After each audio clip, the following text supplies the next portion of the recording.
today I will be doing a video of a Q&A of life in isolation. So this video was actually supposed to be filmed as a collab with the Team Heart, which Team Heart is actually a bunch of YouTubers with various heart defects and their families. So I have actually been a little bit unwell on and off, which has caused me not to be able to film this video until now. One thing about living with CHD for me is iron. I am really low in iron, and that's why I have actually been really unwell. I've been waiting for an iron infusion. Yeah, it's just caused me to be really lethargic and just tired and just literally just in bed all the time, and I just can't move. So yeah, I'm on the waiting list for that, so hopefully that will go forward. And I have also put a muscle in my neck and my back, which has caused me a lot of pain. So yeah, anyways, apologies for getting this video out late to you guys, but so the reason why I'm actually in isolation is because I have hypoplastic right heart syndrome, also known as HRHS. This has caused me to have 3 open heart operations and many countless other procedures and surgeries that go along with that. So this has caused me to be very, very vulnerable, and I have a very, very low immune system, which causes me to pick up illnesses such as your common cold, your chest infection, tonsillitis, that sort of thing really, really easily, and it can hospitalize me. So getting coronavirus is very much life or death for me, so I obviously don't want to do that, so that's why I'm going to isolate myself. So I just have to be extra careful now with all the other illnesses that I may pick up now, just with this COVID-19 as well on top of it.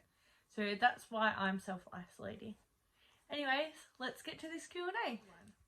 When did it hit your city? I believe it actually hit my city on the 26th of March, 2020. I've actually been in isolation since the 23rd of March. Were you prepared for it to hit your city? Honestly, I think I kind of was. When it came to food wise, I didn't necessarily have to stockpile on food because I was thankful in the way that my dad is a little bit of a hoarder when it comes to food buying. So we didn't have to go rush out to buy toilet paper or rice or anything like that, because we kind of have a mini pantry, or a mini supermarket in our pantry, so we didn't have to go rush out and buy food in that sense. I was actually at a friend's house at the time of the restrictions when they came in. So I had to get back to my hometown pretty quickly, so sadly I had to cut that trip short, but that's better being safe, I guess. Yeah, I was, I guess, prepared as prepared as anyone can be in these circumstances. It's not like I had to like you know, wake up kind of that morning. But right, yeah. Are you in isolation? Pretty much. Like, if anything, I will go to the chemist if I really have to. I haven't been in a supermarket since I've been in isolation, so since March. Dad does all the shopping.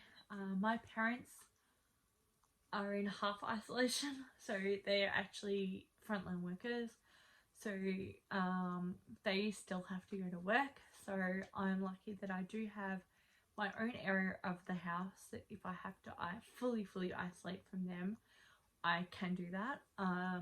But we haven't really been doing that, in all honesty. I've been keeping my distance from them, just social distancing, taking all the precautions. They're doing the right things by showering as soon as they get home, taking off their clothes, shoes, all that sort of stuff. You know, both of them are wearing a mask at work even before all these mandatory requirements have come in. So yeah, but so I haven't really needed to go out, so I am pretty much in isolation. The only other place that I have actually really probably gone is my friend's house, which she is in isolation herself, so I know she's safe. I did go to Kmart a little while ago when things did start to calm down a little bit, and we weren't getting as many virus cases, but since that's come up a little bit and getting more cases, I have gone back into full isolation. But even when I did go to the shops, to Kmart and stuff, I did everything. I took every precaution. I wore a mask, wore gloves. As soon as I got home, had a shower, those sort of things. So I was really, really careful. But yeah, so how long have you been in isolation for? I have been in isolation for about 130 days to this day. This video was supposed to come out on my 100th day, but yeah, I've been sick and whatnot. So yeah, about 130 days. How likely will you stay in isolation for? That honestly really depends. I'm not too sure. It obviously depends on restrictions around my area, state and all that sort of stuff, but I will also have to get confirmation from my doctors and cardiologists of the safety of me going out and starting to do things like I used to, but I honestly don't know at this stage. 6. What are your rules for self-isolation? I honestly don't really go anywhere much anyways. My dad has been doing a lot of the shopping, like supermarket shopping, anything that I need. I'll just kind of send him a photo and he'll go get it. If anything, I would be going to the chemist and to a friend's house, which she's already in isolation anyway, as I've said. But I'm really, really lucky and blessed that I live on 20 acres. So I live out in the country, so it's a little bit open, wide and space, so I am able to go for a walk or go for a bike ride or, you know, take the dogs on a walk. So yeah, I'm really blessed to have that freedom, I guess. So thoughts and feelings on isolation. Honestly, I think probably the country could have done better. I think if we went into isolation a lot sooner, this could have been possibly potentially maybe already over or on the way over, and that would help people like me not be stuck inside all the time. And I think people need to be listening and respecting the restrictions that are out there, because they're out there for a reason. This is not a joke, and I think the people that think it's a joke and they're complaining to wear a mask they're really minor things, and they shouldn't be complained about, because it's for their own safety and for safety of other people like myself. So yeah, I think we could have done it probably a little bit better, and we honestly could probably have some more respect about the restrictions going on. But yeah, I'm missing out on some things. But hardest part of isolation, honestly, it has been a little bit difficult for me, as I am a very social person, and I like one-on-one, face-to-face time with people, so that has been a little bit difficult.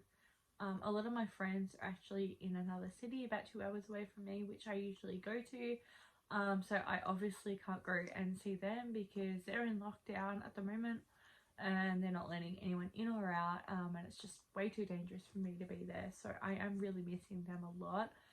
And my church is at the same place and that's closed down, so those sort of things I'm really missing. I do really enjoy swimming. I was doing physio, that's all been cut off. I've actually recently just started back literally this week to hydro and swimming, which has been awesome, but it's still not the same. There's a lot of restrictions and it's still hard to get into, so you have to actually book to get into it. You can't just turn up.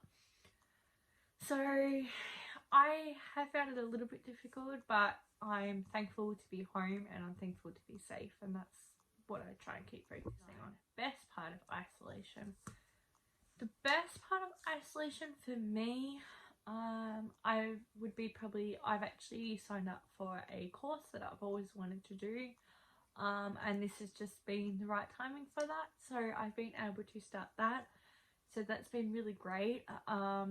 We've been spending a lot more family time together, which I've absolutely loved. We've been getting the board games out, playing Monopoly and Scrabble and card games and things like that, which we don't normally do. So it's just been really good to be all together and having that family time together. So have you got a new hobby? Yes. So I originally do play the piano, but I was slacking off a little bit. So I've actually picked up playing the piano again, which I absolutely love. So I'm just teaching myself on YouTube, on videos on that, and I've also taken up knitting. So I'm trying to knit a blanket. I'm still learning, still not that great, but I'm doing my best. And I've also started diamond art, which I'm actually really enjoying, and I found it so calming. So yeah, they're probably the couple of things that I've really started to do. So yeah, what do you miss since isolation? So the thing I probably miss the most since isolation is my friends and people. Although I've been spending a lot of family time with my family, which I absolutely adore, I do miss my friends. I'm able to catch up with some of them at the moment. They've been able to come over and just social distance, but a lot of my friends do live in another city about 2 hours away from me, which has been really difficult because I used to see them all the time. I pretty much lived at their house. So I'm missing them. I'm a very huggy person. I'm a very people orientated person.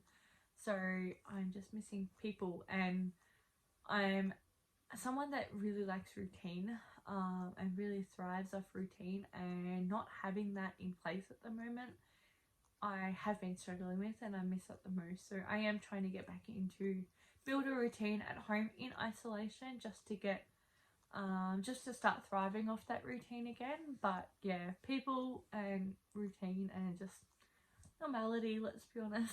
It is a really difficult time, but yeah, I am safe and I am home and I am well, and I am probably the wellest I've ever been in like 5 years, so I have to be thankful for that. So but yeah, I really can't wait to catch up with my friends again and be able to give someone a hug. 12. What is helping you cope with isolation?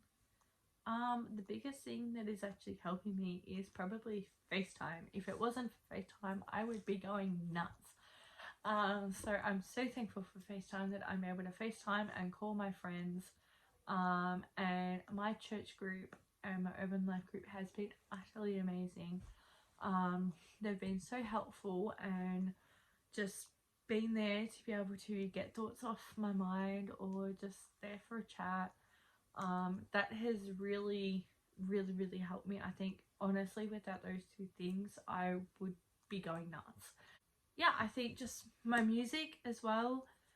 Just trying to keep in with that and getting back into a routine has really been able to help me cope and just focus on something that's not the virus, because I do struggle, as I've said previously in my videos, of anxiety and depression, and I think focusing on the virus does bring a lot of that anxiety and depression up. So having a routine for me, even in this isolation period, is very key, because it gives me something to strive forward for and towards, and I'm not focusing on the virus. So yeah, but if it wasn't honestly for FaceTime, and yeah, I would be going nuts. I wouldn't be able to cope at all.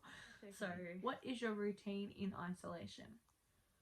So I am a person that does thrive off routine. I honestly can say when we went into our first lockdown, I was terrible. Like I am still in lockdown technically, but my routine was shocking. I would stay awake all night and sleep all day, have naps in the day, and obviously that would keep me up at night. So I was going to bed at 2-3 o'clock in the morning, and not getting up till lunchtime or after. So I really didn't have a routine there for a while. So I've had to rebuild that routine. So I have done that. So I get up at a reasonable time, I have breakfast, I have a shower, I get ready for the day. Even though I'm not going out, I think that's really important. It gives me motivation to actually do stuff throughout the day. I go on a daily walk, I drink heaps of water, I very mindful with my eating at the moment. I think that's important as well. And yeah, just going on for that exercise, getting out into the fresh air is really important. I'm studying, I'm getting my music practice in, I'm doing a lot of diamond art and knitting, which is awesome. And just, yeah, honestly spending time with my animals, and yeah, when my parents come home, spending time with my family, and connecting. I am connecting with people, even though it is on FaceTime or phone call. I am still connecting, because that is really important, so you don't feel, even though you're in isolation, it's really important that you don't feel isolated to the point that you feel alone. So what is the first thing you'll do when you get out of isolation? Honestly, go and see my friends. I miss them so bloody much. So yeah, probably that. I am really keen to get into my hydro and my swimming a lot more regularly. Just catching up with people. Like as I've said before, I'm a people person. I need to see people. I need a hug. I need to just see people and catch up with them. So I think that's probably one of the first things that I'll do. I don't think I necessarily go to a particular place, but yeah. What 5 things are you looking forward to post-isolation? So the 5 things that I kind of plan to do after isolation is 1, get back into my hydro and my physio. That's really important because I'm still recovering from my last surgery that I had back in November. So get into that. I really want to go down. As I've said, go see my friends. 3, I was volunteering at our local hospital. I'd really like to get that back into that again, but I don't know if I could do that straight away. 4 and 5, probably go on more adventures, get back into the road trips, things like that. And 5, I don't know what 5 would be, in all honesty.